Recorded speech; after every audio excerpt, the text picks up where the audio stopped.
আজকের এই কেকটা দেখে কেউ ধরতেই পারবে না এটা অরিজিনাল নাকি ফেক। আজকে বানাতে চলেছি আরো একটা নতুনত্ব কেক। তো কেকটা কিন্তু আমি বাড়িতে খাওয়ার জন্য বানিয়েছিলাম, কারণ আমার দিদি বলেছিল যে আমাকে একটা কেক বানিয়ে দিবি, খাবো বলে। আমি বললাম ঠিক আছে। তো মিও আমরের বোর্ড দেখে কিন্তু কেউ ভেবো না যে আমি কাস্টমারকে মিও আমরের বোর্ডে করে দিচ্ছি। তো যাই হোক, ওপরে দেখো আমি একটু পার্পেল আর একটু ব্ল্যাক কালার দিয়ে আমি এই কালারটা নিয়ে এসেছিলাম। তো অরিজিনাল কালার কি এসছে তোমরাই বলো। তারপর দেখো আমি পুরো গাটা একটা স্ক্র্যাপার দিয়ে প্লেন করে নিচ্ছি। তো কেমন লাগছে কেকটা অবশ্যই জানি। সরি সরি, এখনো তো পুরো কমপ্লিটই হয়নি।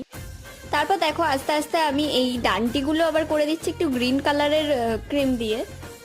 এই কেকটার ফটোতে সবাই কমেন্টে বলেছে যে এটা অরিজিনালই মনে হচ্ছে, কারোরই মনে হয়নি যে এটা ফার্স্টে কেক। কেউ বলছে ড্রয়িং, কেউ বলছে অরিজিনাল। তো যাই হোক, দেখো আমি কিছু পাতাও পাতাও করে নিয়েছি। তো কেকটা কেমন লাগলো অবশ্যই কমেন্টে জানিও। দেখা হবে নেক্সট ভিডিওতে, ততক্ষণের জন্য টাটা, পাশে থেকো, বাই।